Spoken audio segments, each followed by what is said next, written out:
Oke. Salam Kak dulu Kak. Assalamualaikum warahmatullahi wabarakatuh. Waalaikumsalam warahmatullahi wabarakatuh. Sebelumnya Kak, perkenalkan kami dari UIN Alauddin Makassar, jurusan Iya. Perbankan Syariah. Dapat tugas dari mata kuliah pengantar bisnis Kak untuk Iya. cari bisnis Gen Z Gen Z, yang punya bisnis sekarang yang sudah dijalankan dan usianya itu sudah lebih dari 5 tahun. Oke. Ya, jadi kita mau tanya-tanya soal kayak bagaimana kakaknya bangun bisnisnya, bagaimana ke depannya, bagaimana dalamnya, luarnya gitu. Jadi Kak, Iya. sebelumnya Kak, perkenalkan saya Liza, ini Halo, Reski, ini Galang, ini Ariel, sama ini Adel. Halo, Adel. Sama kenal nih Kak. Iya. Bisa kita perkenalkan diri tak dulu Kak? Oke. Lihat ke sana atau ke kita aja? Kita jika. Nanti cut kita di Ah, situ. iya. Jadi perkenalkan, nama saya Rama. Nama panjangku Muhammad Fauzan Ramadan, tapi akrab disapa Rama sama anak-anak di base camp tuh. Jadi hari ini lagi sibuk diurus sobat sampai hari ini. Sama kalau umur memang masuk Gen Z lah. Iya. Oke. Langsung masuk ke pertanyaan-pertanyaan nih Kak. Oke, kalau dari kakak sendiri definisi bisnis itu apa? Oke. Jadi kan ini kadang biasa salah ki orang tuh. Salah ki dalam artian memahami posisinya. Kan ada namanya pedagang, ada namanya pebisnis tuh. Pedagang itu ya beli 1.000 jual 2.000. Pebisnis adalah orang yang tahu dia harus jual apa dan dengan cara jualnya. Dan tahu mau kemana next time-nya. Misal kita jual gorengan tuh. Ada 5 macam gorengan ini. Kalau pedagang itu akan jual 5-5-nya selama-lamanya. Tapi pebisnis orang yang ketika 5 ini nak tahu ki yang mana paling laku dan itu nak fokusi. Itu bedanya. Jadi pedagang itu fokus menjual, pebisnis dia tahu ki analisa data. Mengembangkan itu Ya, nah tahu ki mau kemana, tapi itu by experience yang ngajalankan di bisnis itu yang membedakan sama pedagang. Jadi kayak kita ini yang bikin beda tipis gitu pedagang sama pebisnis. Ya kalau menurutku pebisnis adalah orang yang tahu langkahnya mau kemana setelah dia jualan. Gitu. Jadi menurut Kak itu bisnis itu adalah sesuatu yang bisa dikembangkan ke depannya. Iya. Sedangkan kalau pedagang itu hanya fokuskan pada berapa yang dia beli, cari keuntungan dari situ. Iya. Kalau menurut kakak, selain dari sisi finansial, bisnis itu dari bisnis tak sendiri Kak, selain dari sisi finansial itu apa tujuannya lagi Kak? Oke, jadi kan tadi tahu kita definisi bisnis apa? Ya bisnis itu adalah jangka panjang. Kita tahu bukan jadi sekedar uang mencari, tapi ada hal lain lah. Timbulnya pertanyaan bahwa apa sebenarnya dicari selain uang tuh di bisnis. Jadi kita aku bilang kalau kita mindset pebisnis sama pedagang itu ya beda kira. Kalau kita pedagang yang penting untung, buka lagi besok. Tapi kalau pebisnis itu kita yang kita lihat itu adalah impact. Kita buka industri ini, misal kita masuk di industri, entah saya maksud contoh kita jual gorengan tuh. Kita bukannya menjual gorengan, tapi ada hal yang lain yang mau kita selesaikan di situ. Jadi kalau kita mulai bisnis, kalau kita mau panjang, itu kita harus tahu why-nya. Kenapa kita mau mengerjakan itu? Sesimpel itu Ki. Jadi kalau saya menurutku selain uang, itu ada hal yang lain yang saya dapat di bisnisku. Misal kan mimpinya sobat buka bukan karena cari profit semata tuh, tapi kita mau bantu banyak pendaki buat bisa mendaki dengan mudah, dengan aman, dengan nyaman. Itu tujuan awalnya. Dan itu lahir dari orang-orangnya di dalam. Gitu. Ya Kak, lupa tadi tanya soal kayak bagaimana ini bisnis tak bisa berjalan. Bisa perkenalkan dulu bisnis tak Kak? Oke, jadi dulu ini namanya bukan Sobat Adventure. Jadi dulu namanya Sobat Official. 3 tahun berjalan, kita rebranding. Kita berubah nama karena namanya tidak terlalu bagus kita waktu itu, karena sekedar nama dan buka aja. Terus awal bukanya itu 2020 bulan Januari tanggal 1. Itu hari kita memilih untuk buka sewaan alat. Terus beriring waktu 2024 awal kita berubah rebranding jadi Sobat Adventure sampai hari ini. Jadi awal mulanya itu 2020, terus kita rebranding di 2024 sampai hari ini. Jadi sekarang namanya Sobat Adventure. Jadi asal mulanya karena kemarin keresahan pribadi Ji. Karena mau sewa alat tapi susah Ki. Gitu. Berarti kita memang hobinya mendaki Kak. Nah, jadi kalau kita kembali ke historikalnya Sobat, kenapa Sobat dibuat? Karena saya kan pelaku juga di situ di industri outdoor. Jadi saya suka naik gunung juga lah. Dari 2018 saya naik gunung. 19 dari 2018 19 20 itu kerjaku kalau bukan sewa pinjam sama teman alat. Tapi ada hari di mana saya sewa dan saya tidak puas dengan alatnya dan saya didenda. Jadi saya komitmen bahwa saya akan bikin outdoor yang paper dan akan selesaikan masalahnya ini. Kalau orang mau sewa alat kan mungkin ceritanya selesaikan masalah tapi pribadi itu kan tidak ada alat. Tapi saya sewa malah tambah masalah Ki. Itu yang kulihat dari sering tidak hadir ke solusi waktu itu. Makanya aku bilang komitmen kau akan buat kesewaan tapi yang selesaikan masalahnya orang bukan tambah masalah kayak gitu ya. Berarti dulu kita ini waktu tas sewa-sewa dapat masalah di Kak begitu dan kita merasa tidak puas kenapa saya dapat begini, jadi kita mau bangun brandingan. Saya harus bikin usaha yang tidak merugikan orang gitu ya. Gitu. Pemantiknya karena ini kita mau naik gunung itu hari ke Tandar Lili lah, saya sewa senter terus senternya rusak, saya tidak pakai di jalur, pulang saya didenda dan habis uangku untuk bayar denda itu. Jadinya dengan rasa kecewa saya tidak sewa lagi dan kayaknya nanti bikin kali tempat sewa begitu Ki. Jadi aku bilang bagaimana kalau ini terjadi orang itu kayak panggilan Ki jadinya. Jadi alasan bisnisnya selain hobi karena ada yang mau selesai di situ. Masih tidak puas dulu di seperti gituin nih Kak. Kemudian kalau dari Kakak ini perencanaan awalnya bisnis tak ini seperti apa Kak? Bagaimana planning Kak sebenarnya bisnisnya bakal arahnya kemana, dibawa kemana, jika terjadi sesuatu bakal seperti apa? Apa saja yang kita rencanakan pas awal ingin membentuk bisnis ini? Oke. Jadi kalau kita mau buka bisnis tuh suatu saat kita semua akan ada bisnis insya Allah. Jadi bisnis itu penting kerja dulu. Jangan mikir dulu. Mikir itu ketika di dalam. Itu kalau saya pengalamanku tuh. Kemarin action dulu baru belajar. Jadinya banyak trial error. Banyak yang kita tidak kerjakan karena kita tidak tahu ternyata harus dikerjakan.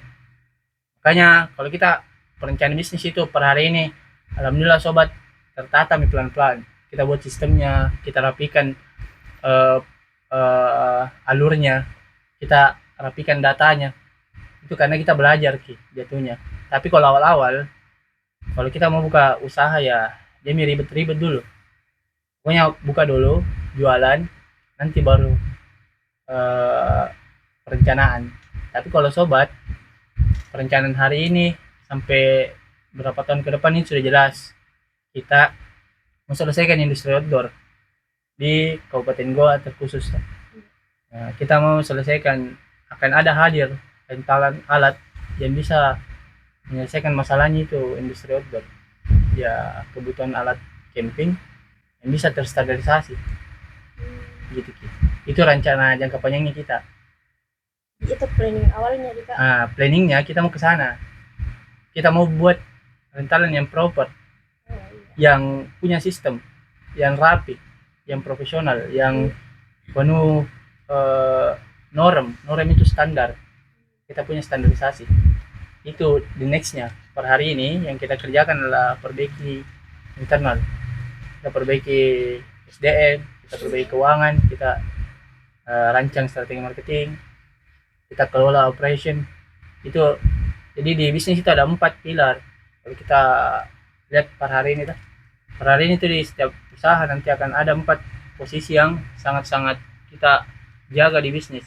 Pertama itu operasional harian. Yang kedua itu marketing dan sales, jualan dan memperkenalkan. Yang ketiga adalah itu keuangan. Kita belajar mengelola keuangan. Ada kalau di laporan keuangan itu ada neraca, ada laba rugi, itu semua kita pelajari. Bagaimana cara bacanya. Terus yang terakhir itu SDM, HR, humans. Itu orang-orang, bagaimana cara kita mengelola. Itu 4 pilar yang kalau kayak kita pemula, nanti pemula yang untuk memulai bisnis, 4 hal yang kita harus perhatikan. Dan itu yang hari ini sobat pelan-pelan benahi. Itu masih Ya. dirancang Ya. masih dirancang-rancang lagi gitu kan, Ya, supaya dirancang. kedepannya lebih proper lagi. Ya. Terus kalau misalnya dalam kan kita bilang tadi awalnya sudah ada memang perencanaannya gitu, Iya. kan?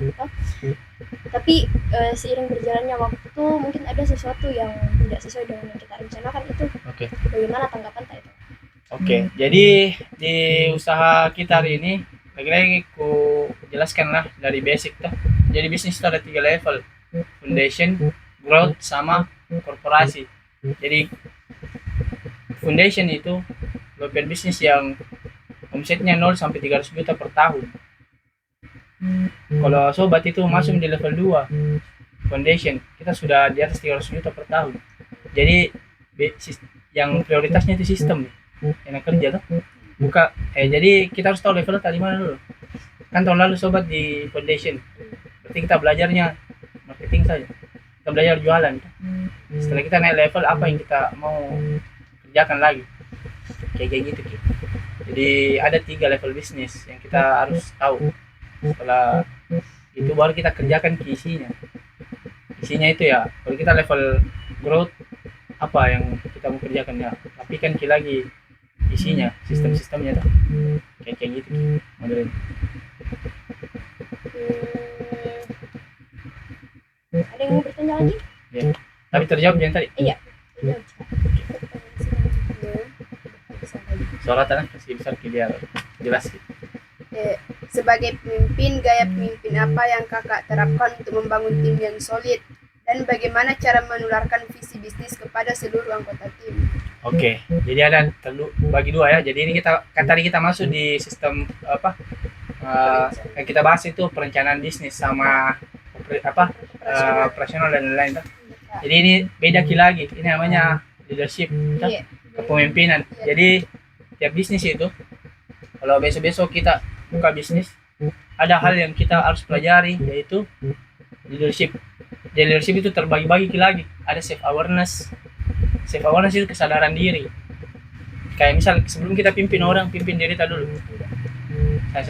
Kita yang saya sebagai founder mencoba untuk mempelajari tiap hari. Nah, cara yang memahami kondisi diri kita dulu. Jadi dulu pimpin orang, pimpin diri kita dulu. Kayak gitu. Jadi kalau gaya kepemimpinanku saya itu memang lebih ke memperjelas dulu tadi lagi-lagi aku bilang apa visi misinya sobat. Jadi di bisnis itu kalau kita susun strategi, ada namanya strategi apa lagi, objektif. Jadi ada strategi objektif. Setelah strategi objektif ada namanya strategi inisiatif. Jadi misal, tapi yang jadi misal begini tahapnya itu pertama visi misi. Visi itu adalah tujuan, misi adalah cara mencapai tujuan. Gitu kita. Jadi harus jelas dulu visi misinya saat apa. Setelah itu turun ke misi. Misinya bagaimana caranya mencapai itu. Visi misi adalah hal yang terisikan angka, harus jelas visinya. Misal kita mau jadi penjual gorengan nomor 1 tahun berapa, itu visi supaya jelas. Visi adalah kejelasan, misi adalah cara-cara untuk mencapai itu. Setelah itu ada namanya strategi objektif. Strategi objektif itu strategi yang mau kita kerjakan buat capai visi dan misi.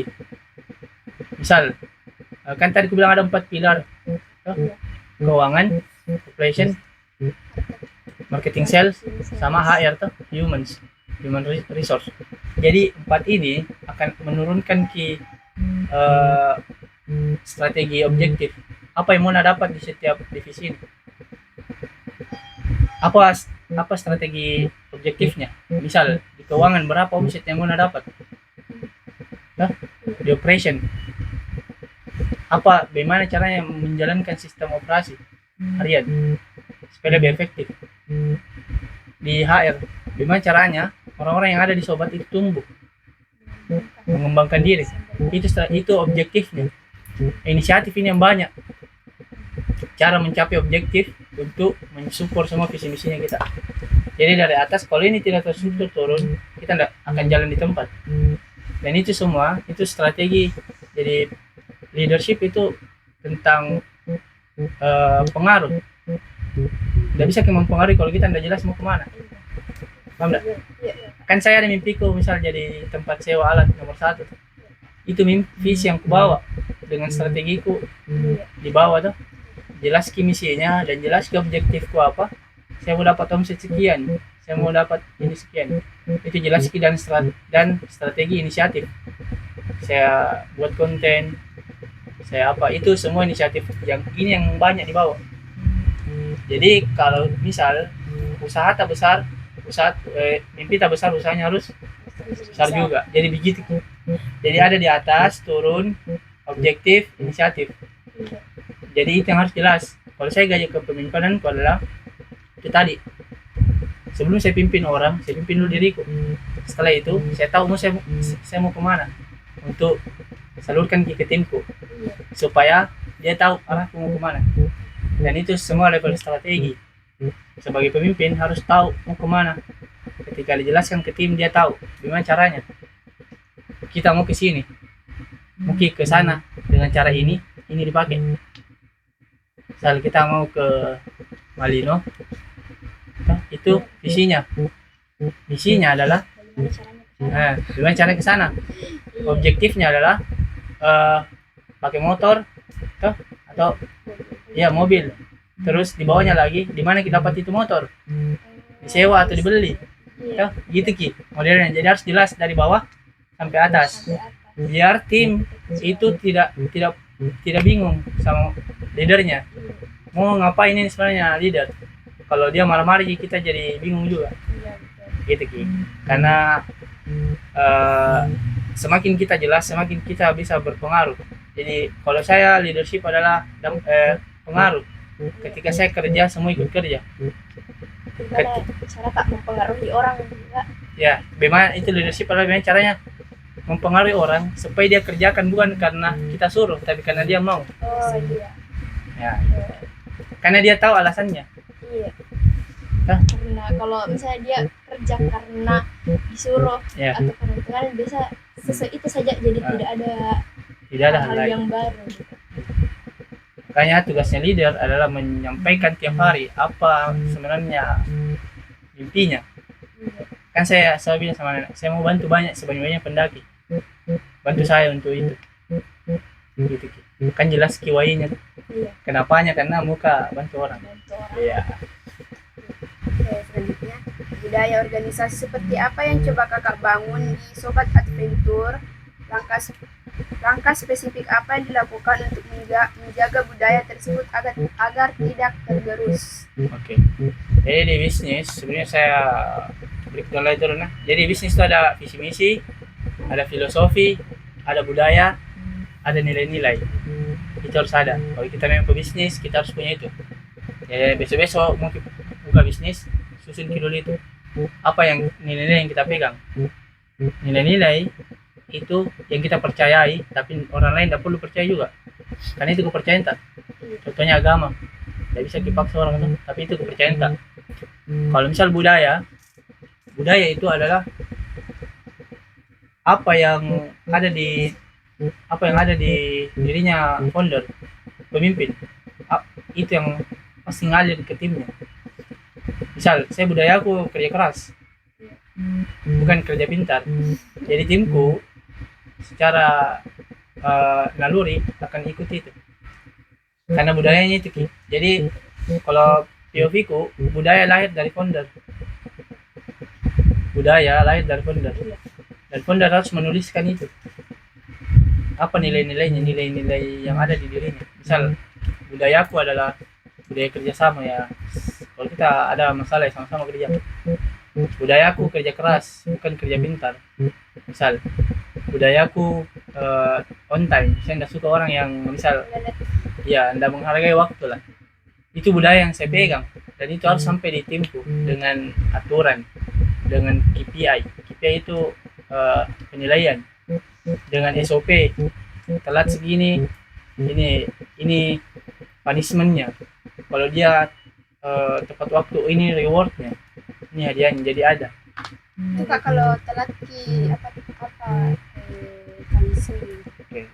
Jadi tadi aku bilang, ketika founder tahu dirinya, dia tahu apa yang dia suka, apa yang dia tidak suka. Misal saya kan tidak merokok kata, Iya. jadi nilai yang saya pegang adalah jangan merokok di base camp, ya boleh merokok, itu nilaiku, itu budayaku. Budayaku tuh sholat. Misal semua tim sholat 5 waktu, itu budaya yang harus saya turunkan ke timku. Jadi ketika itu saya sudah tuliskan, jadi ada SOP yang saya bikin. Tiap buka harus jam begini, lewat dari jam begini, punishmentnya apa. Itu ada denda yang dia dapat dalam bentuk uang yang harus dia bayar, atau sanksi apa yang harus dia terima.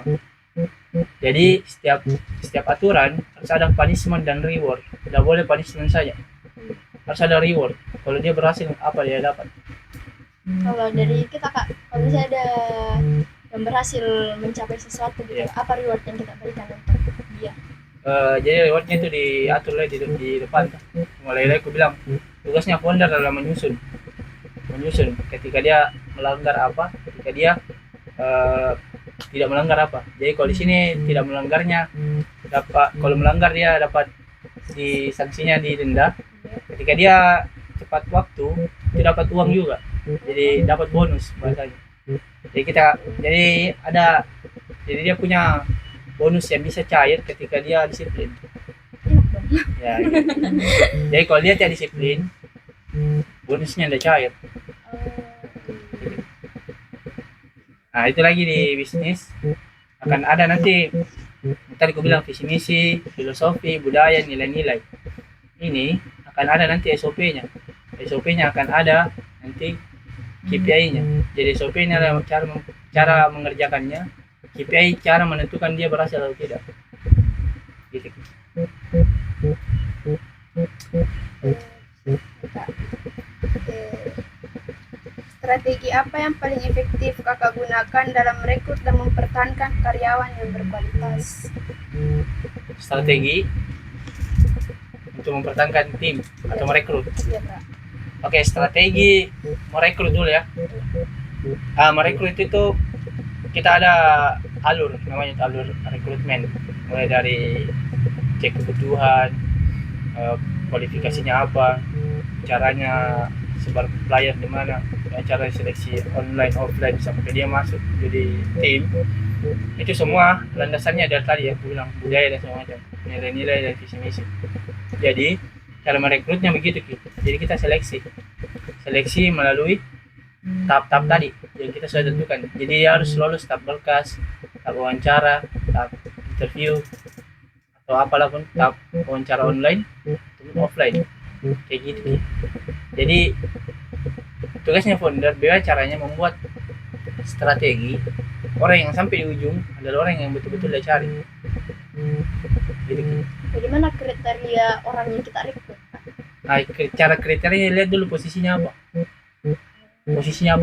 Kalau posisi marketing, jangan cari pendiam, cari yang bisa ngomong tuh.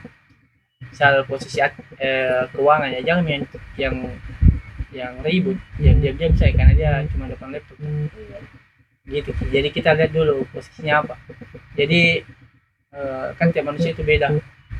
Ada tidak banyak tes mengetahui karakter tapi bagaimana. Banyak toolsnya namanya itu, baik caranya. Tiap kita ini beda-beda karakter tak. Ada yang influence, ada yang pendiam, ada yang banyak lah, macam-macam tuh. Misal ada orang yang suka dipuji-puji, ada orang yang suka dipuji, ada orang yang kalau ada dikasih tugas dia mau diganggu, ada orang kalau ada tugasnya mau rame-rame. Itu tugasnya leader, mengetahui timnya tipikal yang mana dia. Kan ada tim, kita tanya apa yang dia suka, apa yang tidak suka. Jadi kita tahu dia sebelum rekrut pun begitu. Berapa gaji yang dia harap, di situ kita tanyakan semua. Kita tanya, karena seleksinya di situ. Misal apa harapannya, apa mimpinya, apa yang dia cari di sobat. Kita tanyakan semua itu kan nilai-nilaiku semua tuh. Dan itu kuturunkan di aturan rekrutmen. Jadi supaya di finalnya kita dapat orang yang kita mau untuk mencapai tujuan tak. Sama aja contohnya misal saya sudah punya mobil. Tadi yang aku bilang tuh muka kembali ada saya naik mobil ini. Kalau saya naik motor tidak muat karena saya berapa orang tuh. Ini berapa orang itu adalah timku. Semua timku saya tanya tujuan tak ke Malino lah. Di Malino kita akan berbuat ini. Kita akan liburan, kita apa. Jadi dengan penuh gairah dia ikut. Tapi kalau jangan sampai dia masuk di mobil yang salah, ternyata dia mau ke Bulukumba. Sepanjang jalan dia akan gelisah untuk turun. Karena bukan tujuannya. Tugasnya leader yang memastikan orang yang naik di mobilnya adalah satu tujuan. Kalau tujuannya leader tidak jelas, tidak bisa. Pasti akan tidak sampai. Berantakannya itu tergantung situasi, tapi tidak sampainya sudah pasti. Karena dia jalan hanya terus-terus saja. Kalau misal Kak, merekrut di orang Kak, sesuai nih kualifikasinya sama posisi yang sedang dicari Kak. Iya. Tapi kalau dari segi sikap atau kayak tidak sesuai sama nilai-nilai yang kita bilang tadi, tidak saat waktu atau apa begitu Kak, itu bagaimana? Tapi posisinya dia di sini sudah sangat pas nih untuk posisi yang sedang dicari. Oke. Jadi semua budayaku dan nilai-nilai itu masuk di pertanyaan, masuk di interview. Jadi masuk di wawancara offline dan online ya. Jadi kalau dia tidak lolos di situ sudah tidak bisa, kan sudah ditanya. Jadi disaring memang. Ketika dia masuk dan dia melanggar, itu kan dapat punishment. Punishmentnya dia denda uang. Atau dia mau masuk mau berubah tuh, dia akan berubah dengan situasinya. Karena kondisi yang menuntut dia. Misal tadinya orang udah sholat 5 waktu tuh, tapi karena aturan di perusahaannya begitu, mau tidak mau dia sholat. Karena tadi aku bilang budaya itu tergantung seberapa banyak orang yang menyetujui itu. Misal di sini kita sepakat semua tidak boleh merokok, jadi orang yang datang pasti tidak merokok. Karena kita berenam, dia sendiri. Otomatis kalau dia mau tetap pertahankan merokoknya misalnya, dia akan cari tempat lain, dia akan keluar dari sini karena tidak sama nilainya. Seperti burung elang itu memang terbang sendiri karena burung merpati tidak bisa ikuti dia tuh. Misal dan burung merpati tidak bakalan terbang sama burung elang karena nilainya beda. Elang terbang tinggi, dia tidak tinggi. Burung merpati akan terbang sama-samanya merpati saja karena nilainya sama. Bahkan burung merpati tidak akan terbang sama burung yang lain juga karena nilainya tidak sama. Jadi sekelompok itu. Jadi di bisnis akan begitu budayanya terbentuk karena foundernya yang kuat jaga budayanya. Jadi founder harus sampaikan budayanya. Misal kalau saya datang semua harus tahu apa yang anda kerja, tidak boleh tidak. Misalnya berarti kalau saya datang ya saya tanyakan kenapa kamu masuk. Kalau dia tidak tahu berarti tidak bagus keaturannya. Berarti yang salah siapa? Bukan orang, tapi kitanya lagi aturan tidak bagus. Contoh lagi, misal saya rekrut tim tapi timku ambil uang misalnya, itu namanya fraud dalam bisnis.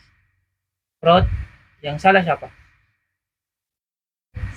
Yang salah dia, bukan sistem tak yang tidak kuat. Fraud itu orang ambil uang di bisnis tak ya, di perusahaan tak. Siapa yang salah? Bukan karyawannya, karena kita yang tidak bikin sistem yang bagus supaya orang tidak fraud. Jadi yang salah adalah tetap founder. Begitu mindset pebisnis. Bukan orang yang disalahkan, tapi sistemnya terus.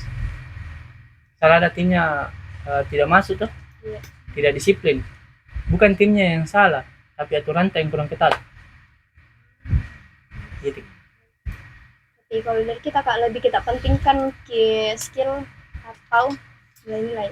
Nah, kalau posisi bisnis kan beda-beda. Kalau posisiku sekarang hanya mencari orang yang mau saja, yang mau dan punya nilai kejujuran, itu saja.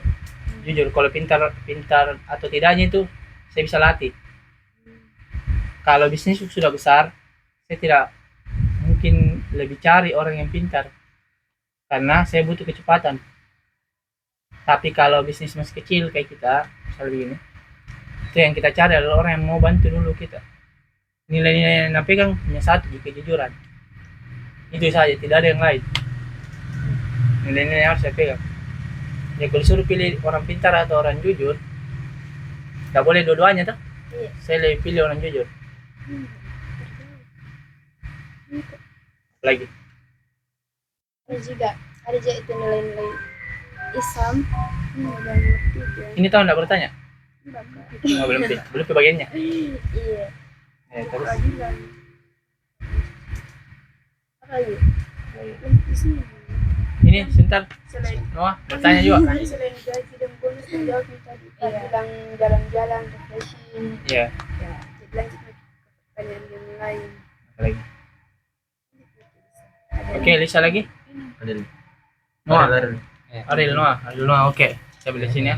Untuk di era digital ini, bagaimana cara tak mendengar dan memahami kebutuhan dan keluhan pelanggan, dan apakah menggunakan tools tertentu atau mengandalkan cara-cara tradisional?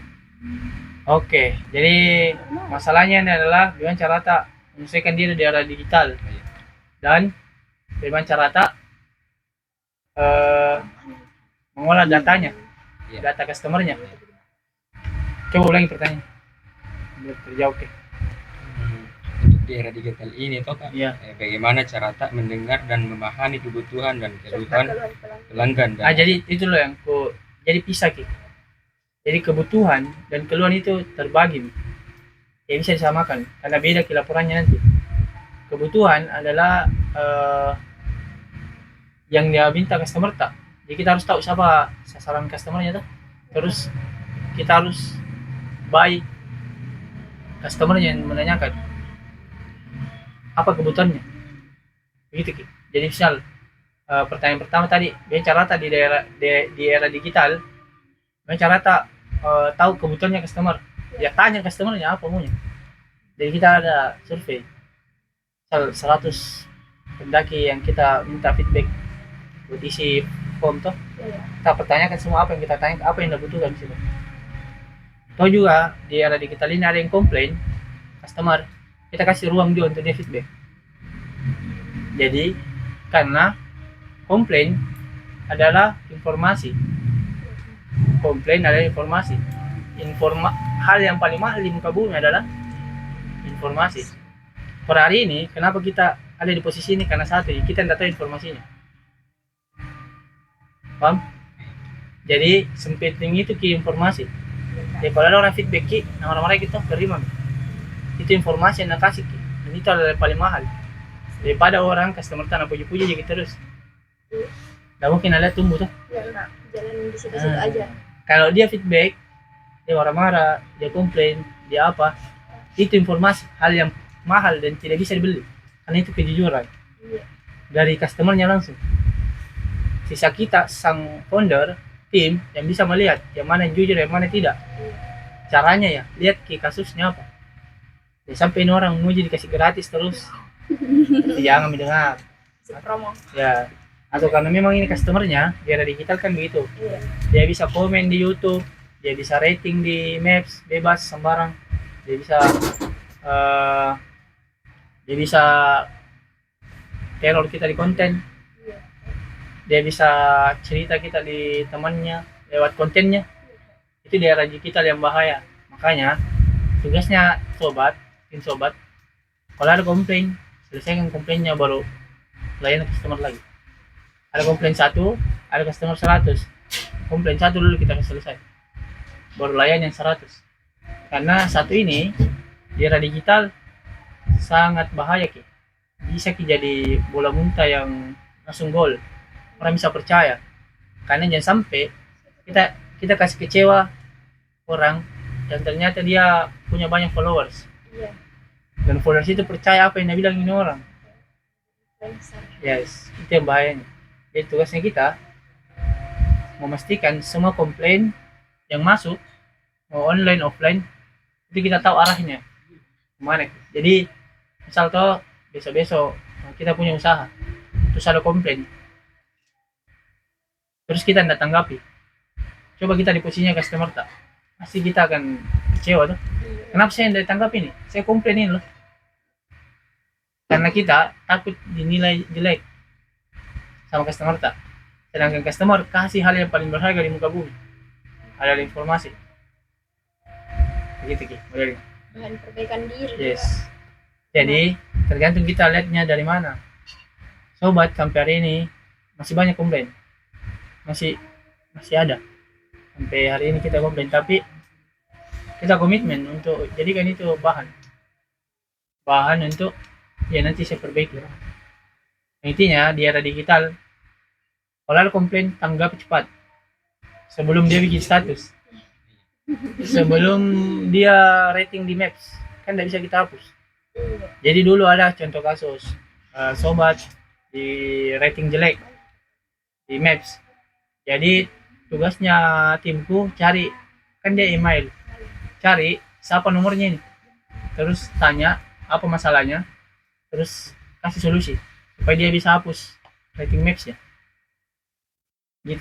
Jadi kalau ada masalah harus tanggapi di era digital ya. Karena kalau era digital sekarang kan cepat sekali informasi Iya. menyebar, Kak. Jadi kalau tidak ditanggapi segera, ya Yes. itu gemit. Ya kita Tinggal tidak tahu, tunggu turun. kita tidak tahu sampai di mana informasinya sampai, Iya. dan kita tidak bisa bendung itu. Tugasnya kita lagi-lagi aku bilang harus prepare, harus siap dengan kondisi yang tiba-tiba kita tidak tahu industrinya bagaimana. Semisal besok-besok kita dapat customer yang memang rencananya kasih jatuh di kita, Iya. kita harus tahu juga, oh ternyata ini customer tidak maksud ke membangun, jangan dengar.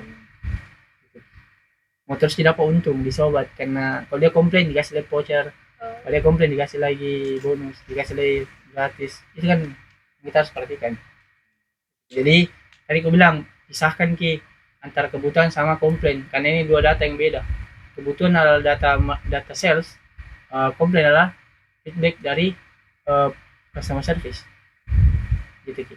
Jadi ada namanya kumpulan feedback sobat. Jadi semua customer yang merasa punya feedback kita kasih link untuk isi. Pernah terjadi memang seperti itu Kak di sobat itu? Iya banyak lah kita, karena kalau kita diserbu kan industrinya sewaan itu rame sekalian rame, sunyi sekalian sunyi.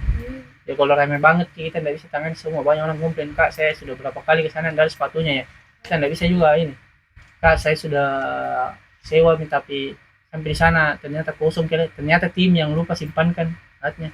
Itu kan tren error karena terlalu banyak yang masuk gitu Ki. Jadi kapasitas sama permintaan itu melebihi Ki.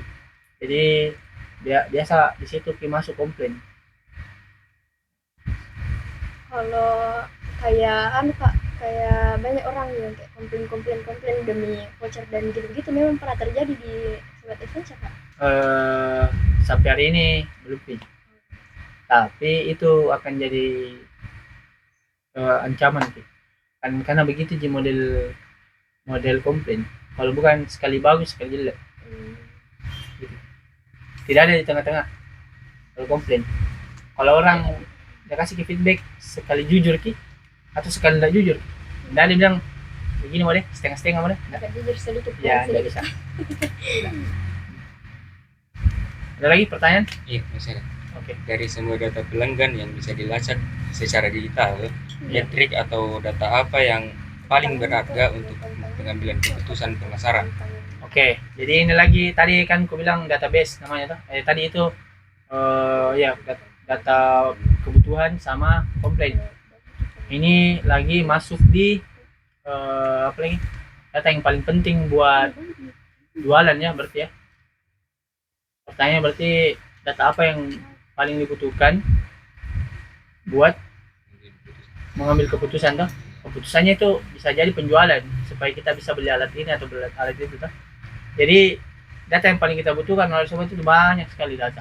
Kita butuh data base customer, dia tinggal di mana, umurnya berapa kali kesini, apa yang dia sewa. Kita harus butuh itu untuk strategi marketing. Kita butuh data komplain untuk customer service. Kita butuh data penjualan untuk keuangan. Kita butuh data data penggunaan alat supaya kita tahu alat apa yang kita harus tambah, kayak gitu. Jadi data setiap bisnis, lagi kalau bedanya pedagang sama pebisnis, bisnis adalah by number, by angka, semua harus ada angkanya, tidak boleh tidak. Kita harus tahu berapa tinta, kita harus tahu berapa kapasitas alat, berapa kapasitas produksi, kita harus tahu berapa angka yang kita mau kejar, berapa, bagaimana caranya, bagaimana mekanismenya, itu semua harus jelas angkanya, kapan dieksekusi. Jadi kalau jawaban dari tadi, lagi-lagi aku bilang bisnis by number, bisnis by angka. Jadi angka apa yang dibutuhkan semuanya kita butuh. Jadi kita butuh tools semua divisi. Jadi tiap divisi ada toolsnya. Divisi operation ada toolsnya buat mendata semua alat. Jadi alat di sobat semua datanya. Tenda ada berapa, matras ada berapa, kita hitung supaya bisa kita acukan untuk potensi omset namanya. Kita bisa hitung potensi omset untuk siapa, untuk marketing dan sales, untuk mengejar, oh kita punya potensi sekian, apa inisiatif yang dilahirkan marketing dan bagaimana caranya sales mengeksekusi itu. Jadi gitu modelnya. Jadi kalau saya, jawabanku bisnis by number. Bisnis dia punya angka adalah omong kosong, tidak boleh asumsi. Misal, kenapa kita mesti tambah tenda? Berapa orang yang butuh? Itu harus by angka, by data. Data isinya angka adalah keputusan. Gitu. Jadi kalau tidak ada datanya, tidak ada angkanya, keputusannya itu mengira-ngira. Itu bukan pebisnis. Pebisnis adalah yang ambil keputusan by angka. Jadi tugasnya founder buat formatnya semua, buat toolsnya. Kita buat laporan keuangan bagaimana, kita buat laporan customer service bagaimana laporan operation, bagaimana laporan HR, bagaimana laporan marketing, apa yang harus dia kerja. Dan itu semua ada angkanya. Gitu. Jawabannya. Jadi untuk faktor-faktor apa saja yang paling berpengaruh saat kita menetapkan harga untuk suatu produk? Apakah biaya produksi, harga, pesaing atau nilai yang dirasakan customer? Oke, jadi cara menentukan harga. Jadi harga itu macam-macam. Jadi customer itu ada dua. Ada yang di atas, ada yang di bawah. Customer itu namanya segmen. Segmen atas ke segmen bawah yang kita mau sasar. Atas itu yang mahal, bawah itu yang murah. Sekarang itu tidak ada di tengah, tidak ada di sedang-sedang. Kalau yang di tengah itu akan naik atau turun, tidak ada di tengah. Cara menentukan angka jual itu kita lihat fitur apa yang kita bisa kasih sama customer, apa value-nya, value apa yang kita tawarkan. Misal kita jual gorengan, tapi gorengan di pinggir jalan sama yang di dalam ruang beras itu beda harganya. Karena value-nya beda. Experience yang dikasih, pengalaman makan gorengan yang sama tapi tempatnya yang beda. Salah satu cara menentukan harga adalah mengetahui value apa yang kita kasih tukar customer. Misal saya mau jual ini bukan tentang barangnya tadi saja, tapi apa yang anda dapat lebih dari barang itu. Itu cara menentukan harga. Dan segmen itu ada dua, atas atau bawah, tidak ada di tengah. Kalau kita main di tengah akan hilang akan hilang. Misalnya orang jual 100.000, ada orang jual 10.000. Kalau kita jual 50.000, kita akan hilang karena ini pasarnya semakin tipis, semakin sedikit. Orang mending pilih sekalian murah atau sekalian mahal tapi kualitasnya bagus, murah tapi kualitasnya kurang. Gitu. Jadi biar barang yang sama tapi value yang disampaikan beda, itu bisa dijual mahal. sobat itu mainnya kelas low, bawah. Kita bukan high, middle, di tengah itu tidak laku. Kalau kita mau laris, kita dan cara menentukan naik atau turun itu tergantung value apa yang kita mau kasih customer. Tapi kalau kita mau murah, cepat, dan bagus, kita sudah jadi nomor satu itu. Karena kita bisa kasih barang yang bagus, murah, dan cepat. Gitu modelnya. Jadi kita harus tahu dulu apa nilainya yang kita mau kasih sebelum kita jual. Dulu dari HPP ya, itu HPP harga ada namanya HPP dan COGS itu sama. Itu misal HPP adalah misal saya mau bikin gorengan, berapa uang yang keluarkan untuk jadi satu gorengan, itu namanya HPP. COGS. Tapi menentukan bahwa ini mau dijual berapa, cek lagi value apa yang kita kasih selain dari HPP yang keluar. Misal kita beli gorengan tapi langsung diantarkan di rumah, kita bisa jual mahal. Atau kita punya gorengan sudah enak, terus murah, terus diantarkan, bisa jadi kita jadi nomor satu. Gitu. Jadi kalau saya sebelum kita menentukan harga, tahu dulu mau main di mana, atas atau bawah. Kalau atas seperti pelayanan, hospitality namanya, pelayanan dari hati lah semua. Kalau kita mau main bawah, murah dan cepat, mungkin murah atau bagus, barangnya murah, enak juga kalau makanan gitu. Jadi kalau setelah kita menentukan main atas bawah, kita lihat lagi berapa harga pasar. Misal kita semua jual gorengan tuh, berapa yang jualin, average-nya itu adalah harga pasar namanya. Kita main di atas atau di bawahnya, kan kita sudah tahu HPP-nya berapa, modalnya berapa, untungnya berapa gitu. Jadi cara menentukan harga ada dua tadi, menentukan main kelas di mana, setelah itu cek pasar berapa yang dijualkan orang. Jangan sampai semua orang jual 10.000, misal kita masuk dengan harga 20.000, saja tidak laku. Kecuali kita tambah fitur baru. Tadi aku bilang kita antar di rumahnya, atau dia datang duduk di sofa, dia dapat AC, dia bisa main wifi, dia bisa apa. Itu nilai-nilai yang lebih yang nggak dapat di luar dari beli gorengan. Kalau itu kita tidak bisa hadirkan, kita harus ikuti harga pasar. Setelah ikuti harga pasar sama, terus kita kasih nilai lebih, itu kita bisa unggul. Itu caranya menentukan harga pasar itu dua aja. Menentukan segmentasi sama lihat pasar, lihat average. Jadi sebelum kita buka sewaan, kita analisis di Goa dan Makassar berapa harga sewa tenda. Oh, rata-ratanya segini, kita mau main di atasnya atau di bawahnya, kan kita tahu HPP-nya berapa, modalnya berapa. Jadi setelah itu kita mau sasar kelas bawah, berarti kita harus harga di bawah dari yang lain dengan fitur yang lebih, jadi supaya kita lebih unggul. Kak, biar di sini beda ada juga anak sewa kayak gini yang di sekitaran sini, Kak. Iya. Baru katanya ini yang duluan Iya. dia, Kak. Terus bagaimana tanggapan Kak itu, Kak, soal kayak munculnya orang-orang baru juga di sekitaran, Kak? Oke. Jadi lagi-lagi aku bilang mindset pebisnis dan pedagang beda. Pebisnis, pedagang itu mencari untung tanpa mempunyai rencana jangka panjang. Pebisnis buka usaha, dia tahu mau kemana, tapi sepanjang jalannya akan banyak pesaingnya. Lagi-lagi kalau kita memvalidasi bisnis kita bagus atau tidak, salah satunya adalah ada orang yang ikuti. Kalau ada orang yang ikuti, berarti bisnis kita bagus. Jadi role model. Ya. Kalau bisnis kita sudah 5 tahun tapi tidak ada yang ikuti, tidak bagus itu bisnis. Tidak bagus. Karena orang lain tidak mau juga ikut. Ya. Tapi kalau bisnis kita bagus, ada yang ikut.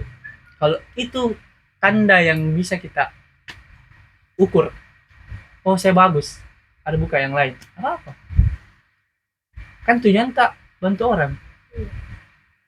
Supaya kalau ada buka rental lain, tambah banyak terbantu dong. Visi tak supaya sampai di sana lebih cepat karena ada yang bantu. Tapi Apa kalau- bantunya? Dia bikin konten juga, dia bantu kita edukasi. Sama pandangan kedua ketika kita jadi founder.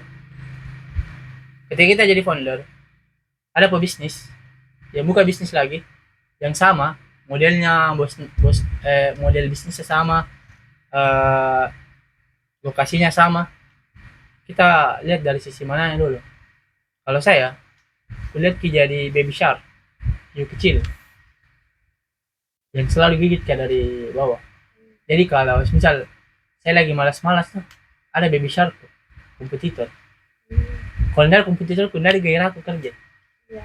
Karena gairah ada ketika ada yang mau gabung. Ada yang ikuti di belakang ini, Iya. harus kita lari cepat. Karena kalau kita tinggal lagi ke dari belakang, dan kalau dia gigi dia semakin besar, makanya kita harus lari cepat. Jadi ada dua sudut pandang yang saya dapat. Kalau kan tahun lalu, 2 tahun lalu banyak yang buka rentalan tuh, banyak yang termotivasi lah buat rentalan karena dia tahu industrinya lagi tumbuh gitu. Tapi itu jadi validasi sama saya, oh ini industrinya hidup gitu. Karena banyak yang mau masuk. Nah, itu yang kedua, itu akan jadi energi baru buat saya. Karena kalau saya jalankan sendiri, tidak ada gairahku untuk cepat. Karena merasakan tidak ada kejar Kak. Merasakan nomor 1. Betul. Kalau ada pesaing, kita tahu. Kalau saya tidak lari, nah dapat kain. Jadi lambung Ki. Nah, bisa jadi dalam mungkin karena kita mau jadi pertama yang bantu pendaki. Nah, yang lain. Karena kita punya nilai, kita punya budaya, kita mau sampaikan, kita punya misi, kita punya visi, kita punya misi, kita punya strategi objektif, kita punya strategi inisiatif, kita punya orang-orangnya buat kerjakan ini sampai ke atas. Gitu. Dan kalau pedagang itu enggak ada strategi begitu. Dia coba buka tutup, dapat uang, beli lagi, dapat uang. Kalau bisnis dia belajar bagaimana caranya mendatangkan sales, bagaimana caranya mengelola sales, bagaimana caranya mengelola customer, bagaimana caranya meningkatkan revenue, bagaimana caranya mengelola profit, bagaimana caranya mengelola manusia. Itu bisnis. Kita mau yang di dalam semua ini tumbuh.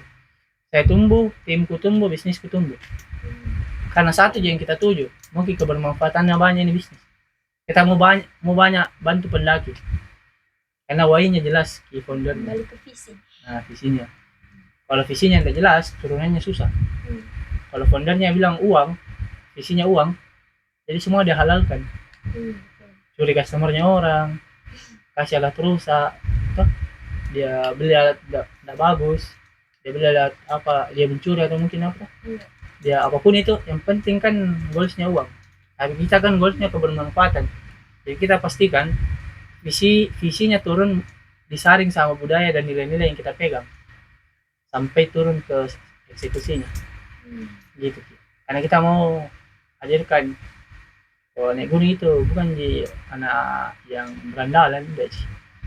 Kita tunjukkan bahwa kalau kita naik gunung bisa jadi dengan outfit yang bagus, bisa jadi dengan etika yang bagus, bisa jadi dengan tahu siapa diri tak.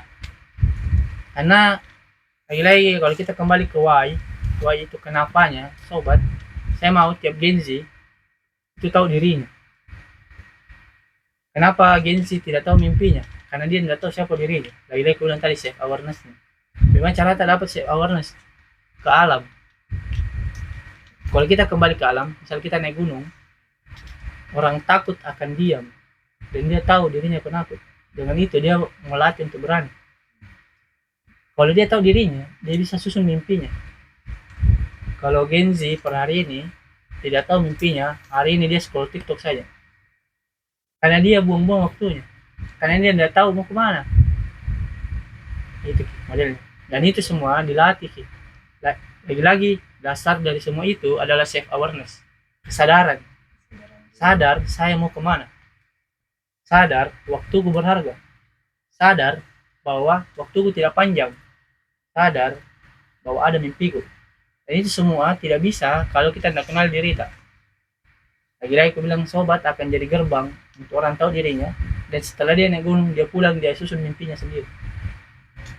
Sesimpel dia punya watchlist naik gunung, sesimpel dia sudah tahu kalau dia lagi suntuk dia kemana, bukan ke narkoba, bukan ke minum-minum, dia ke alam.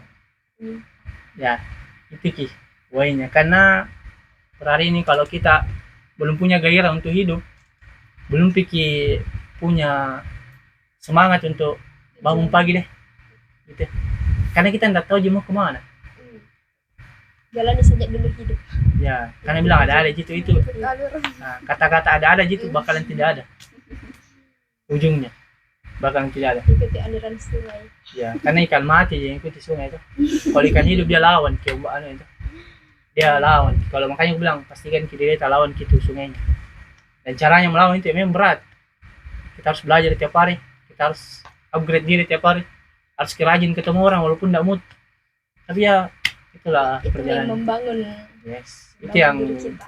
itu yang landas ki lebih baik dari kemarin. Gitu ki modelnya. Kalau saya nah, Iya. hadapi kompetitor begitu ki model itu. Jadi kalau ondel kompetitor pun tidak belajar kak. Karena saya takut jadi salib, soalnya saya harus belajar. Karena bisnisku tumbuh, bagaimana kapasitasku tumbuh. Kenapa sobat pada hari ini masih begini? Karena kapasitasku begini. Kalau saya belajar terus, saya tidak perlu cepat, tapi saya harus perlu konsisten. Gitu. Hari ini sobat tidak nomor 1, tapi tunggu 5 tahun, tunggu di sana. Karena itu kion prosesnya. Cepat belum tentu berhasil. Besar belum tentu bagus. Kalau saya menurutku. Bisnis toh, kalau kita bicara bisnis nah, besar belum tentu bagus. Belum. Banyak cara kita mau cek dia bagus, cek laporan keuangannya. Dia untung atau tidak, jangan sampai dia kasih terus uangnya. Jadi besar cuma dulu. Iya. Tapi tidak untung. Betul. Itu.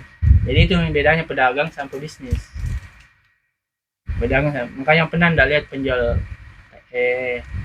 bakso yang dari SD ki, sekarang kuliah masih di situ di SD jualan. Kan ya biasanya pedagang ki.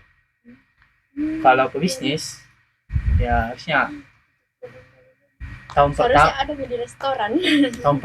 bukan jadi restoran, bisa jadi harusnya bukan media jualan sama ada ratusan ratusan gerobaknya. Iya, gerobaknya. Ya karena dia tahu arah tumbuhnya bisnisnya, karena dia pedagang, dia takut rekrut tim, takut ditipu, takut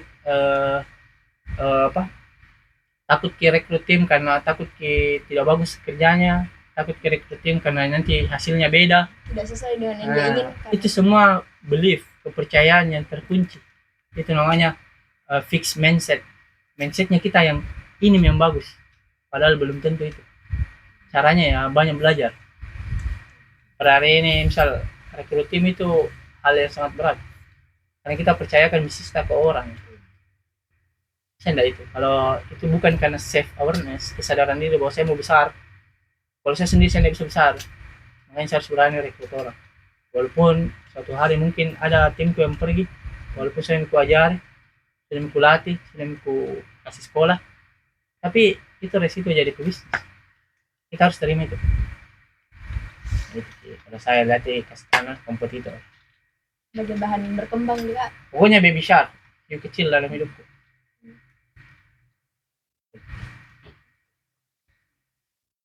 Ada lagi yang bertanya? Bisa dijelaskan alasan memilih saluran distribusi yang digunakan saat ini, misalnya online melalui reseller atau memiliki toko fisik, apa pertimbangan utama? Oke, jadi distribusi informasi ya. Jadi bisnis itu tiap bisnis beda cara jualannya. Ada bisnis gorengan harus ke tokonya, bisnis barang bisa lewat online. Jadi kita harus tahu di industrinya apa. Terus kita tahu cara jualannya bagaimana. Setelah itu kita turunkan jadi inisiatif strategi untuk sampai itu.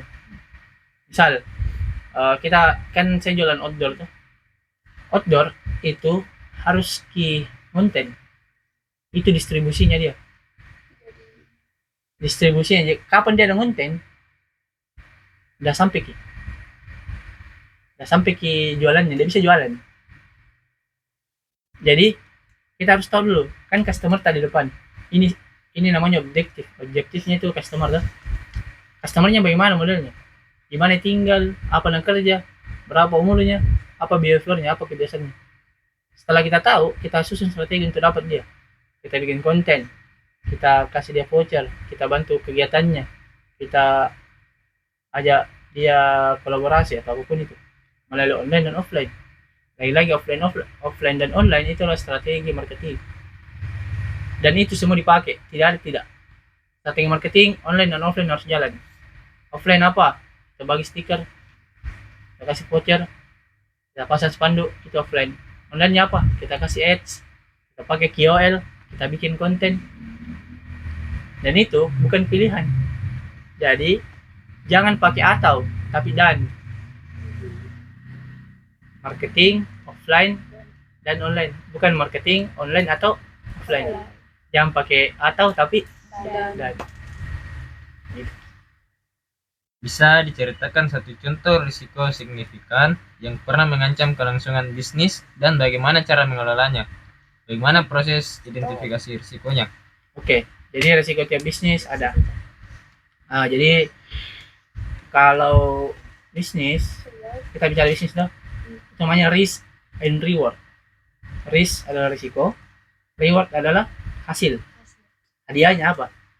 Jadi semakin tinggi risikonya, semakin tinggi reward. Itu fun fact yang kau harus tahu di bisnis. Semakin tingginya letak pasang umpan besar, yang besar didapat. Tapi siap dengan umpan yang besar ini hilang. Fun fact-nya. Jadi bisnis kalau main kecil, hasilnya kecil. Kalau kau main besar, hasilnya besar. Itu fun fact yang harus kita tahu. Dan ketika kita sudah tahu kapasitas, jadi biasa-biasa kita buka usaha, kita harus tahu batas atas tadi mana, batas bawah tadi mana. Batas atas adalah berapa kapasitas yang bisa kita kasih keluar supaya kita tidak langsung bangkrut. Misal kita ada uang 10 juta tuh, 10 juta jangan satu bisnis langsung all in, pecah ki. 1 juta di bisnis 1 juta di bisnis. Kalau kita masih coba-coba ya, kalau sudah fokus, misal saya sudah fokus di sobat, saya punya uang 10 juta, saya jangan all in langsung 10 juta beli alat, tapi 2 juta dulu beli, marketingkan, dapat untung, tambah lagi. Karena yang sampai saya beli alat tapi tidak laku. Jadi risk and reward, resiko yang tinggi, reward yang besar. Kalau kita nyali besar, kita bisa tanam langsung. Tapi kalau masuk sekali besar, kalau rugi sekali hilang. Itu. Jadi risk and reward. Risiko apa yang sobat terima? Ya banyak. Risiko yang paling besar adalah cuaca. Cuaca hujan, perjalanan turun. Tapi kita sudah tahu, kita mau turun. Apa prepare-nya sebelum turun? Ketika turun, apa yang kita kerjakan? Bisnis turun bukan untuk ditinggal, tapi kesempatan. Jadi modelnya seperti kita nelayan. Nelayan kalau musim kemarau dia ambil ikan, musim hujan dia ke tepian, dia perbaiki jalannya. Kembali musim kemarau dia menjala lagi. Bisnis tidak ada yang naik terus, dia akan turun, dia akan naik. Kalau bisnis pasti semua orang akan jadi pebisnis. Karena bisnis tidak pasti, makanya ada orang pilih tidak berbisnis. Tapi kalau kita tahu resikonya, kita tahu caranya mengantisipasi resikonya, pasti kita pilih itu. Lagi-lagi saya bilang, hal yang kita tidak bisa jamin adalah risiko yang kita ambil. Kalau kita tidak bisa jamin saya akan besar di industri ini, tapi kita ambil, itu risiko namanya. Risiko yang tidak ada rewardnya. Tapi kalau kita ambil risiko yang kita tahu apa rewardnya, itu hal yang harus kita perjuangkan. Tapi ingat, kalau kita ambil risikonya, jatuh pun tidak mati, setidaknya ya luka-luka aja. Karena kita mau naik lagi untuk coba lagi. Kalau kita awal-awal ya, sobat kan sudah jalan 5 tahun, pembelajarannya kita sudah banyak lah. Jadi kalau akhir tahun menjelang hujan itu kita turun ya. Kita akhir tahun ini ya kita persiapannya bukan jualan, kita perbaiki sistem lagi, kita review lagi kembali sistem, kita perbaiki karena kita mau rapat akhir tahun Desember ini. Jadi itu sana kira. Jadi tugas saya terima risiko yang kita bisa ambil risiko yang bisa kita terima. Ya misal kalau saya buka bisnis 1 juta saya siap hilang. Kalau 1 juta ini uang terakhir itu jangan 500.000 saya masuk. 500.000 pakai makan. Karena makan hal yang pasti. Bisnis hal tidak pasti. Tapi kalau bisnis kita tidak bisa pastikan, kita main judi namanya. Judi ada dosa tuh. Dosa kita dalam hidup. Kita punya bisnis, kita tidak tahu masa depannya bisnis kak. Judi kita dalam hidup. Kayak saya bilang, saya tanya nanti Ariel, apa bisa jamin masa depanmu Ariel? Tidak bisa. Berarti kau sedang menjudi sampai hari ini. Iya, karena dia tidak tahu tuh. Iya. Makanya dia harus tahu dirinya, supaya dia tahu mimpinya dan jelas hidupnya. Jadi dia tidak menjudi. Sesimpel saya mau jadi dosen, makanya saya kuliah. Itu jalannya tuh. Itu inisiatifnya. Objektifnya jadi dosen. Visinya bermanfaat untuk banyak mahasiswa. Selesai.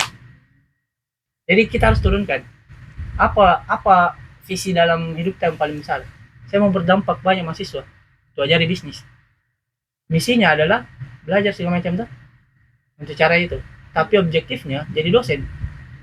Untuk sampai itu. Inisiatifnya apa? Turunkan. Hari ini saya kuliah, saya perencanaan mau masuk kampus ini, saya kuliah sekian tahun, saya harus lulus tahun ini, caranya cepat tak lulus begini, saya harus begini, sampai di objektif untuk Jadi dosen.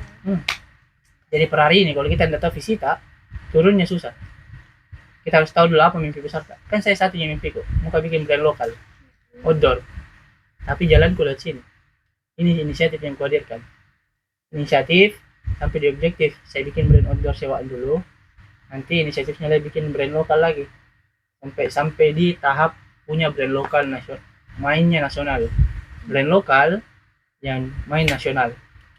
Brand lokal Makassar yang dipakai dari Sabang sampai Merauke, alat outdoor. Itu alatnya bukan sewa. Tapi inisiatifnya dari sini lahirnya. Jadi kalau inisiatif visinya terlalu besar pecah gitu. Kan visiku terlalu besar kalau saya buka langsung brand tuh. Makanya saya harus buat visi baru lagi. Visiku yang menjadi objektifku adalah jadi tempat sewa alat dulu. Setelah saya beres, saya naik lagi ke tahap selanjutnya.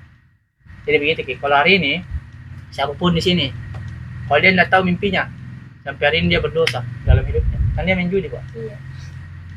Menebak-nebak. Iya. Masalah waktu dia ini. Nanti ada sih.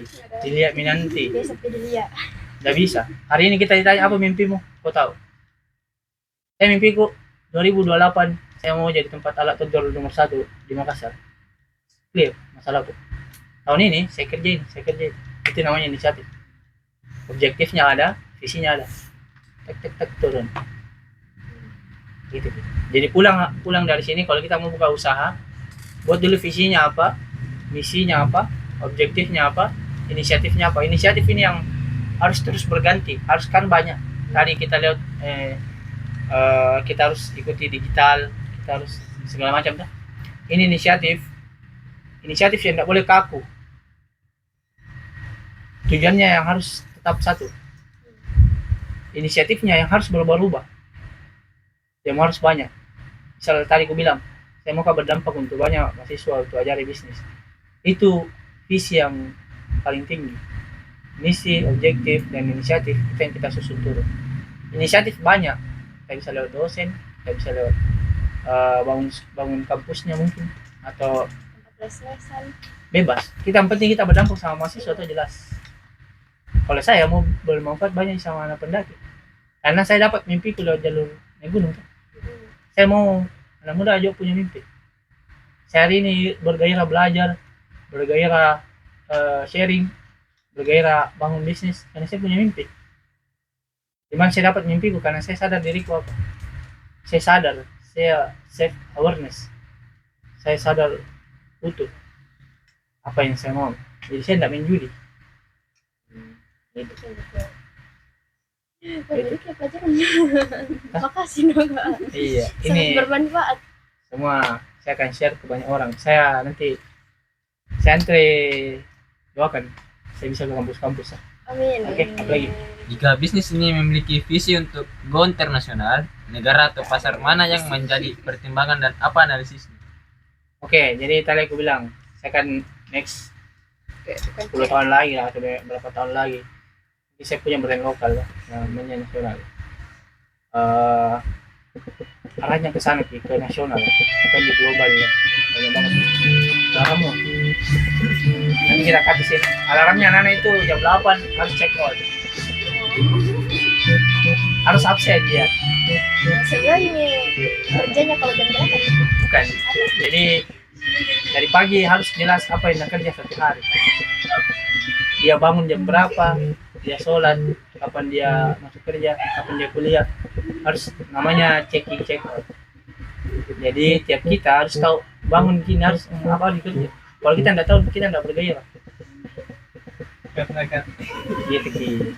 Jadi Galang itu tiap pagi susun agendanya apa yang nak kerja satu hari. Jam berapa masuk kantor, apa yang nak kerja di dalam, sampai dia pulang. Biar ketika ada waktu, ketika misalnya jam 9 kita nggak tahu apa yang dikerjain, kan sudah disusun tadi pagi. Jam 9 ngapain, jam 10 ngapain, 11 ngapain. Gitu Ki. Itu salah satu nilai-nilai. Terakhir, Ini pertanyaan terakhir dari Galang. ya. Dari Mi. Nah, betul.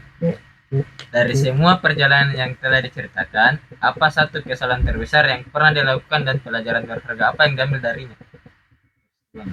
Oke. Kalau bisa diulang, mungkin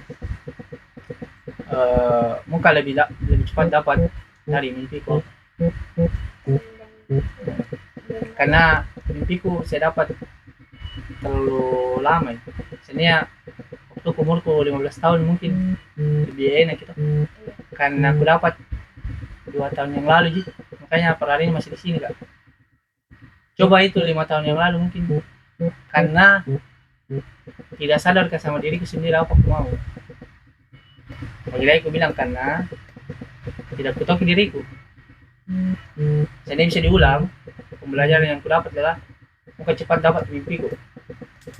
Iya, bekerja kan per hari ini karena terlambat mulai itu. Akhirnya aku bilang bisnis yang bagus adalah bisnis yang dikerja. Tidak ada bisnis yang bagus itu. Yang bagus bilang ini bagus enggak. Bisnis yang bagus adalah bisnis yang dikerja. Tidak ada gitu, tidak ada bilang industri ini bagus, industri ini bagus enggak. Kerja dulu. Hitungan bagusnya itu ketika bekerja. Begitu gitu modelnya. Nah, kalau penyesalan pertama itu sama kedua kurang berani Kak. Kurang berani Kak untuk ambil risiko. Ada yang bilang risk and reward. Terlalu takut Kak untuk ambil risiko. Seandainya dulu berani memang Kak, mungkin hari ini lebih dari ini timku atau lebih dari ini pengetahuanku karena takut. Makanya per hari ini masih harus Kak lebih berani lagi. Berani belajar, berani salah, berani tidak disuka, berani gagal, berani ambil resiko. Pokoknya berani semua. Berani yang risiko yang paling tinggi saya akan ambil karena ketika saya jatuh saya belajar. Kalau itu ada dua yang saya kalau bisa diulang. Nah, aku bilang saya tipikal orang yang tidak pernah menyesali yang lewat.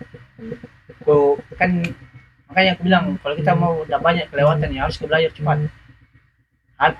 Bukan harus belajar banyak, tapi harus belajar konsisten. Tidak apa-apa ya podcast 1 hari 5 menit daripada 1 hari 1 jam. Tapi besok tidak nonton. Mending 1 hari 5 menit, tapi 1 minggu 5 menit jadi 1 jam. Daripada 1 hari 1 jam. Itu Ki. Itu juga yang kutanamkan. Nah, jadi dulu sama yang satu yang ku dapat pembelajarannya adalah bisnis itu tidak perlu cepat, perlu tepat. Jadi eh, kejar-kejarannya bukan di siapa paling besar, tapi siapa yang paling. Jadi ceritanya begini, saya selalu pernah tanya anak, ada namanya ilmu, ada namanya wisdom. Ilmu adalah luarnya, wisdom adalah isinya. Kalau kita besar tapi kita tidak punya kebijaksanaan, itu kosong. Itu aja bisnis. Kalau bisnis terlalu cepat besar tapi kita tidak tahu isinya, bisa jadi dia kosong, kelihatannya besar tapi isinya kosong. Contoh, ketika dia besar tapi dia tidak tahu kenapa dia besar, itu kosong, tidak wisdom. Jadi misal dia besar tapi dia tidak berdampak sama orang, tidak ada rasakan impactnya, itu bisnis. Berarti dia punya ilmu tapi tidak wisdom. Jadi kalau saya disuruh ulang, saya akan lebih wisdom, saya akan lebih nikmati prosesnya. Karena kalau terlalu cepat sampai, jadinya bingung what's next-nya apa lagi. Misal saya tahun ini 1 bulan, kurang 1 bulan lah, tapi tahun ini terwujud jadi brand lokal. Jadi saya bingung tahun depan mau ngapain, karena terlalu cepat. Jadinya tugas kita jadi gengsi, bukan cepat-cepatan tapi tepat. Dari gue bilang tadi, bukan siapa paling banyak nonton podcast, tapi siapa yang tahu 5 menit podcastnya dan tahu isinya, daripada 1 jam tapi tidak tahu isinya. 1 jam lewat telinga kanan, Keluar kita, itu berarti ada yang tersaring kota pantul kita. Itu Ki. Jadi kalau saya minta feedback belakang lagi, akan seni lebih cepat dapat mimpiku lebih bergairah kata. Itu kedua, yang mau aku sampaikan adalah kita harus punya wisdom dalam menjalankan, dan tidak boleh terlalu cepat, pelan-pelan saja tapi konsisten. Konsistennya 1% 1 hari, berarti 3 bulan sudah 99%. Itu sudah mencapai mimpi yang terbaik dari 3 bulan lalu. Dan itu kita konsisten 1 tahun, itu kita bisa 4 kali lipat dari tahun kemarin. Daripada tahun ini kita semangat, tahun depan tidak, tahun depannya lagi. Jadi ya tidak tumbuh. Jadi bisa jadi karena semangat sekali di awal, tidak semangat lagi, mending semangatnya dijaga. Kayak misal kita kuliah toh, kita sudah tentukan saya akan kuliah 3 tahun. Jadi 3 tahun ini saya jaga semangat, tidak ada hari yang saya datang kampus tidak ada gairah. Karena saya tahu ketika saya lulus saya mau buka bisnis. Bisnisnya apa saya tahu, bagaimana caranya saya tahu. Dan saya harus selesai dulu kuliah ini. Jadi saya punya gairah. Begitu aja saya lakukan kemarin di kampus. Saya lebih cepat, lebih bagus gitu. 3 yang ku dapat, yang bisa kalau bisa diulang. Pertama, apa lagi tadi? Pertama, dapat mimpinya cepat. Kedua, bisa lebih berisi, wisdom. Sama ketiga, bisa lebih konsisten, lebih pelan. Karena semakin pelan, kita semakin kelihatan jelas semua. Ya, jadi kalau kita terlalu cepat, jadinya kita tidak perhatikan hal-hal kecil itu. Jadi tidak bisa kemenangan berulang jadinya. Maksudku begini, ketika nanti toh ada di sini jadi pebisnis dapat uang 10 juta. Kalau kita terlalu cepat dapat 10 juta, kita tidak tahu caranya kemarin dapat itu 10 juta. Jadi kita tidak bisa ulang. Kalau kita pelan-pelan, oke, saya dapat 10 juta pertamaku, begini caranya. Kalau saya mau dapat 10 juta kedua aku, saya tahu caranya. Gitu. Kalau kita cuma dapat 1 kali, jadinya tidak bisa diulang. Kali ini semua kemenangan berulang. Sobat kemarin tendanya 1, sekarang 100.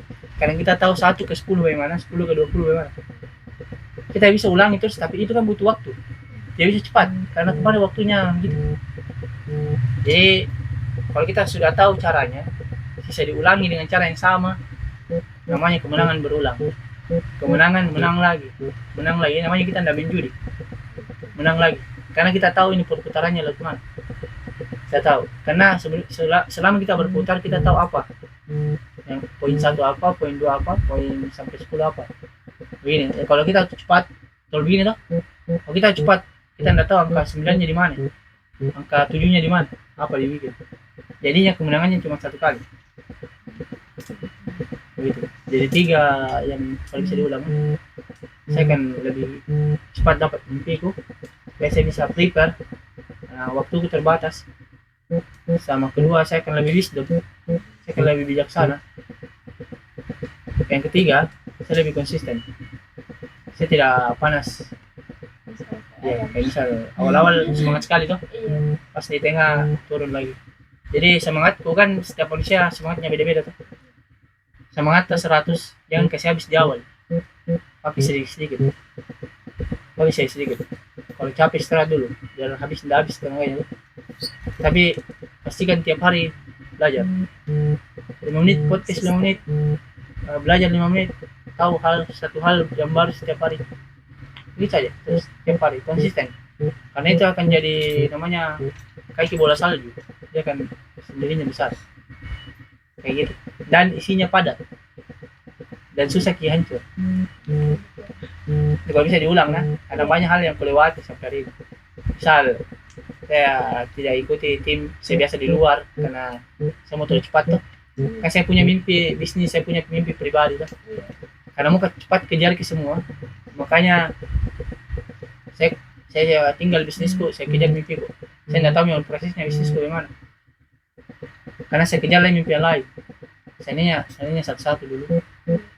Saya selesai di bisnisku, selesai itu baru saya kejar lagi mimpiku. Saya mimpiku kan banyak, mau ke gunung ini, mau ke tempat ini kan banyak. Jadi ya kalau tidak wisdom, aku tinggal di bisnisku. Gitu.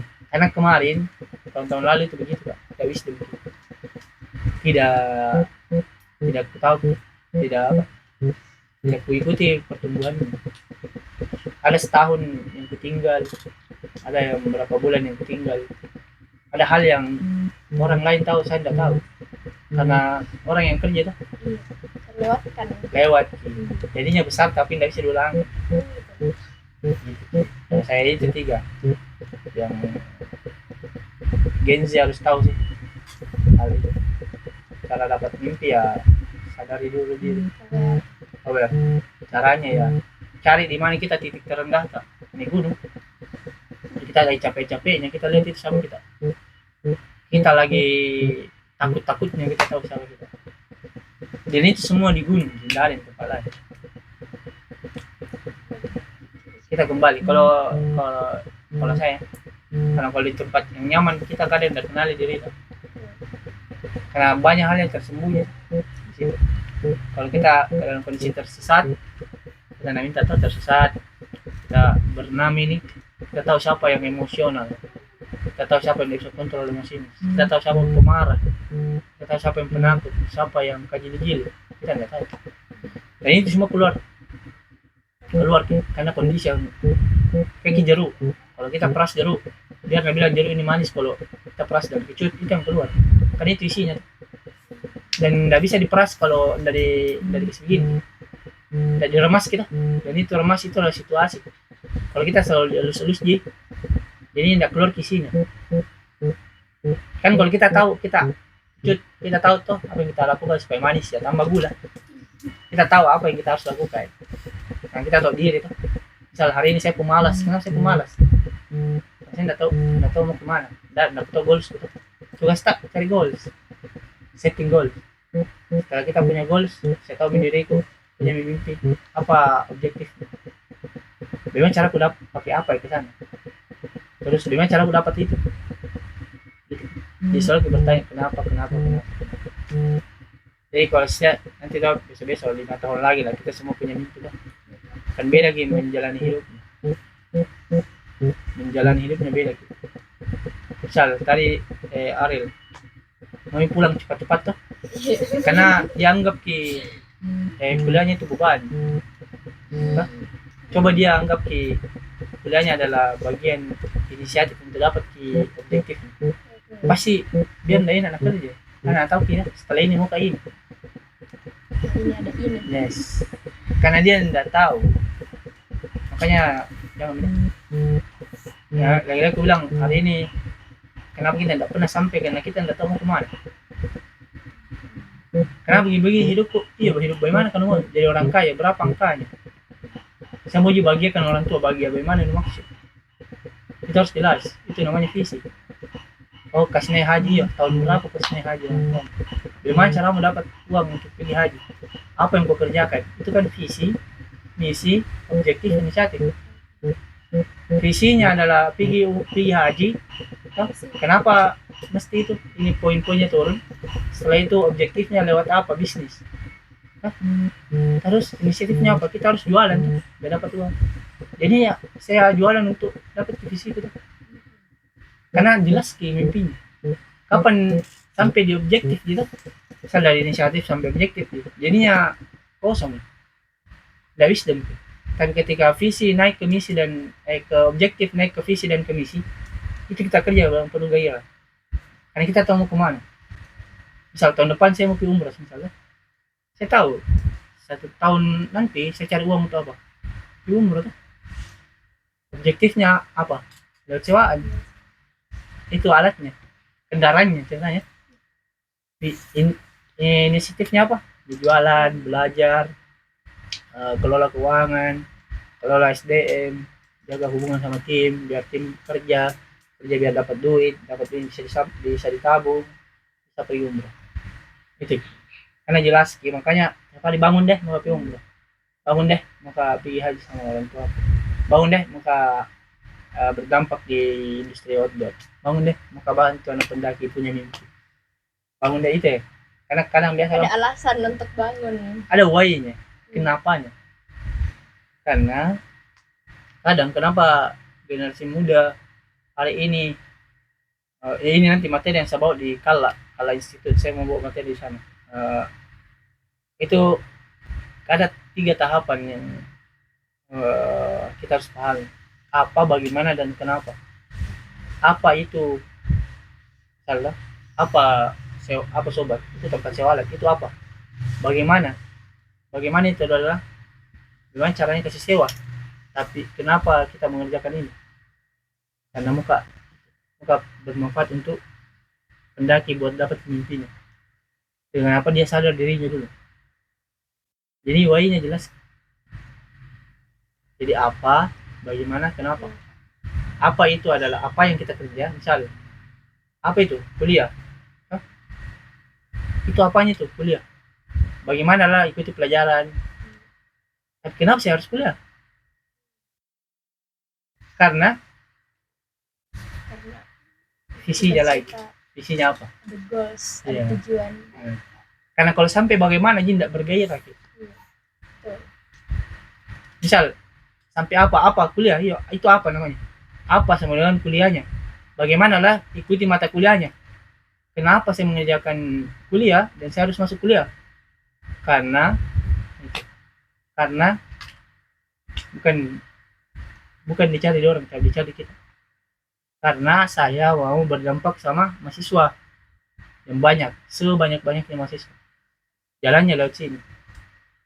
Sebelum saya mati, saya mau dikenal sebagai apa? Itu visi. Saya mau dikenal sebagai apa sebelum ku mati nih? Itu visi. Kalau itu tidak jelas, jadi tidak bergairah. Misal hari ini Ariel, ada yang ngajak ke sana ikut, ada yang ngajak ke sana ikut, karena dia tahu mau kemana, ikut saja orang. Tapi kalau kita tahu mau kemana, orang ngajak tolak, udah sesuai. Karena kita tahu mau kemana. Nah, kasih ke ilmu baru, ilmu lain orang kita tidak pelajari, karena bukan itu yang kita cari. Kayak gitu. Itu beraspek semua dalam hidup tak. Genzi per hari ini, kenapa scroll TikTok jadi kerja? Saya scroll TikTok, saya bikin konten, berarti saya tidak konsumsi, tapi saya produksi. Jadi karena lagi-lagi aku bilang, per hari ini Genzi, bukan Genzi yang salah, tapi karena tidak tahunya jadi mau kemana. Jadi setiap generasi itu ada yang begini-begininya. Ada juga orang yang nggak tahu mimpinya, banyak yang pemalas, banyak yang yang tadi yang tidak mau tumbuh, banyak. Tapi cara men-shortcut itu dengan tahu siapa kita, kayak begitu. Kalau saya kalau itu aja yang bisa ku kasih. Pulang dari sini, ambil kertas, tulis visi, misinya apa, objektifnya apa, inisiatifnya apa. tempel di kamar kerja Ki sampai hari ini biar bisa Ki. Kan lagi-lagi aku bilang satu waktu satu kesempatan, satu waktu satu kesempatan, tidak ada waktu yang bisa bersamaan. Hari ini kita ngobrol sama, kan? Saya tidak bisa ngurus bisnisku, waktuku saya kasih untuk kalian. Saya bisa buat urus bisnisku tuh supaya cepat ke samping mimpiku gitu. Jadi hargai tiap waktunya orang, karena kalau saya kasih waktuku tuh hal yang paling berharga yang di hidupku saya kasih. Dan kan ini tidak bisa kita kombil nanti, tidak bisa kombil nanti sebentar ini yang 40 menit itu tidak bisa. Aku kasih mikir untuk kita semua. Mungkin itu dari saya. Ya. Penutupnya, jadi kalau kita mau bisnis jangan banyak mikir, eksekusi saja sambil belajar. Eksekusi dan konsisten. Nah itu yang berat, Ada banyak orang yang biasa menyerah di tengah jalan. karena tidak jelas visinya. Kalau visi tak jelas apapun saya kerjakan. Ada orang bisnisnya di jalan tutup ke kanan dan tahu kenapa nak buka bisnisnya. Ya nak tahu bagaimana yang mengerjakan bisnisnya. Misal saya hari ini buka bisnis buah tuh. Apanya itu bisnis buah? Bagaimananya itu? Ya jual buah. Tapi kenapa saya menjual buah ini? Kalau saya tidak tahu itu, besok tolong omsetku saya tutupin bisnis. Atau besok saya rugi, saya tutupin bisnis. Karena tidak bagus nih. Karena sampai bagaimana nih? Sama jika kita kuliah tuh. Kalau tidak jelas kenapanya, kenapa kita kuliah? Kita masuk kuliah dengan tidak bergairah, ngantuk tidur, ya, tidak mau paling depan. Saya lulusan teknik sipil, saya lulusan pertama di kampusku. Nah saya punya why, itu tidak tahu temanku. Saya punya alasan untuk cepat lulus. Saya shortcut 3 bulan dari temanku. Saya lulus lebih cepat 3 bulan. 3 bulan saya lebih duluan kerja daripada mereka semua. 3 bulan itu waktu yang sangat lama. Saya bisa ambil. Kita mereka tidak pikir. Kayak gitu lah kalau saya. Sangat berisi. Sangat berisi nih. Pokoknya nanti kita sharing lah. Karena abis ini ada PPT-nya ini. Nanti mungkin itu visiku nanti di 2026 itu saya mau bawa generasi muda punya mimpi semua. Karena itu yang mau ku tarik. Kan 2026 itu banyak nih mau panggil ke kampus. Jadi itu yang mau ku deklarasikan. Ini semua aku sampaikan nanti. Kenapa agensi tidak bergerak ya? Karena tidak punya why. Genzi. Dan cara menyusun why begini. Nanti ada toolsnya. Saya mau bikin tools buat mencapai punya mimpi. Bayangkan kalau semua generasi muda punya alasannya hidup. Sebergairah apa ini Indonesia? Itu. Dan penutupku tuh, uang itu bukan hasil, tapi uang datang karena kita kerja dengan bagus. Uang datang karena kita kerja dengan bagus, bukan tujuan. Itu uang datang kalau bagus kita kerja itu. Kalau tidak bagus tidak datang. Gitu. Jadi bukan tujuannya itu. Uang itu hasil dari kerja keras, hasil dari banyaknya kerja. Karena terlalu banyak bekerja ini, makanya dapat uang. Gitu. Coba orang ini kan misal nanti saya diundang dapat misal dapat ke uang tuh, itu kan dari hasil belajar tuh. Itu. Dan itu bukan tujuanku mau edukasi orang. Itu visiku. Nah visiku nanti mau punya gensi, muka bawa gensi punya mimpi. Itu. Dan perjalanan. Dan gitu. Ada lagi pertanyaan? Habis enggak? Habis. Berisi banget. Iya itu jadi pesanku. Lagi-lagi aku ulang. Waktu adalah jatah hidup. Pakai sebaik mungkin. Tidak bisa juga berulang. Tidak bisa diulang, tidak bisa waktu bersamaan. Hari ini mending saya pergi pulang ketemu sama macetku Pak. Maka ini buah ngobrol cerita lebih berharga. Tapi karena kalian butuh ya saya kasih. Oke. Terima kasih banyak Kak informasinya, Tarekam itu. pelajarannya. Tarekam juga. Jangan sampai daftar Menangis kita Arin. Apa? Dengan sebelum final ini. Iya, yang paling mahal itu kesehatan. Jaga itu. Mumpung muda ya. Yang sembarang guys masuk di tubuh tahu. Kayak gue bilang gorengan kurang-kurang. Iya, serius. Aduh itu diterpikirkan lagi teman. Iya lah, kurang-kurang itu. Udah apa, kurang-kurang. Karena masih muda kita. Oke. Kesehatan itu mahal. Iya, karena susah nih olahraga kalau tua gitu. Iya. Susah. Jadi, cut me, kita foto dulu. Kalau kita balik.